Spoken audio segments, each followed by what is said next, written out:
To combine multiple Google Sheets, start by opening the spreadsheet that will become your master sheet in your browser. Then open the first source spreadsheet in a separate tab and copy its entire URL from the address bar. Navigate back to your master sheet and click on the cell where you want the imported data to begin. Typically cell A1 if you want the data to start at the top left. Type the import range function exactly like this, =import range, paste _the URL here, sheet 1, AZ, replacing the text in quotes with your copied URL and the worksheet name and range that matches your source data. Press enter, and the first time you connect two spreadsheets, Google Sheets will display a small error or a hash ref. Notice asking for permission. Simply click the Allow Access button to grant the connection, and within a few seconds the data from your source spreadsheet will appear in your master sheet. That is the complete core method that will work every time. Now, for the viewers who want to go deeper and understand why this works and how to handle more complex scenarios, let's break it all down so you never hit a roadblock. The import range function is essentially a bridge between two separate Google Sheets files. It pulls a specified cell range from a source spreadsheet using its unique URL, and once you grant permission, that bridge stays open forever. This means anytime you or a colleague edits the source data, adding new rows, changing numbers, or updating text, your master sheet automatically reflects those changes without you having to lift a finger. This is the key advantage over manually copying and pasting, which only gives you a static snapshot. For a sales manager tracking regional offices, or a project lead collecting weekly status updates from different teams, this automatic synchronization is a game changer because your master dashboard always shows the latest information. A common pitfall beginners run into is getting the formula syntax wrong or forgetting to grant permission. If you see a hash ref error that says error tokens, name import range requires you to grant access. That's just the permission prompt. Click the cell, and a blue Allow Access button should appear. If it doesn't, double check that you are signed into the same Google account that has at least view access to the source spreadsheet. Another frequent mistake is incorrect range notation. Make sure the worksheet name inside the quotes matches exactly, including capitalization and spaces, and that the cell range like AZ or A1G50 covers all the columns you need. Using AZ is safe if you want everything from column A to Z. But if your source sheet has data in columns beyond Z, extend it to AAA or further. Once you have pulled data from one spreadsheet, you can repeat the process for additional source files.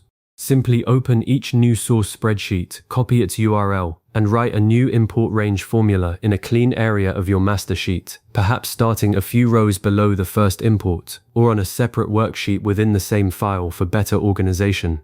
You can also combine import range with other functions like query or filter to grab only specific data. For example, wrapping iQuery import range URL sheet 1, AZ, select asterisk where col1 is not null, will import only rows that have data in the first column, automatically skipping any blank rows at the bottom of your source sheet. That's a huge time saver when your source sheets get new entries over time, because you don't have to manually adjust your range every week. Then, if your source spreadsheets are shared with you but you get a persistent error, the most likely culprit is permission. Click into the import range cell, look for the small pop-up or error message that gives you the option to allow access and click it. If that doesn't appear, open the source spreadsheet directly, ensure you can view the data, then go back and try again. Also, remember that the import range formula only imports data. It does not merge or deduplicate automatically. After you combine several sheets, you may end up with duplicate rows. For instance, if the same sales record appears in two regional files.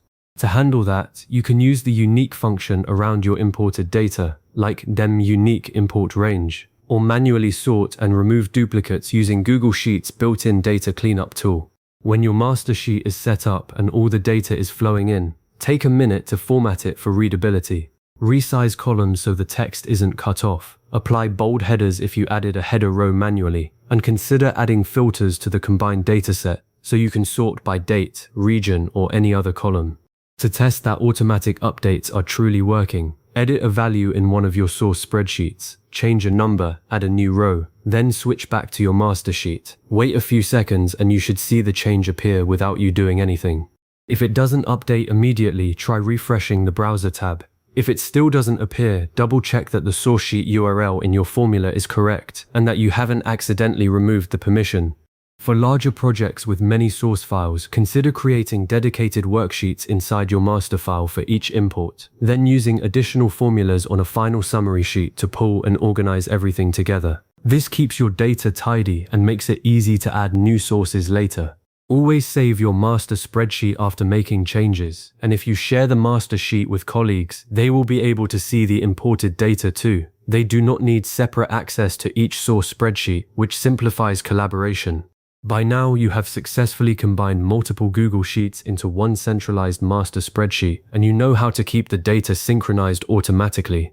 The key takeaways are: use import range for dynamic, auto-updating imports. Always grant permission once for each new source, and combine with Quizzy or Unique to filter and clean your data. For regularly updating reports or dashboards, this method saves hours of manual copying. If you ever need to revisit these steps, save this video or bookmark the page. You now have everything you need to manage data from multiple Google Sheets efficiently.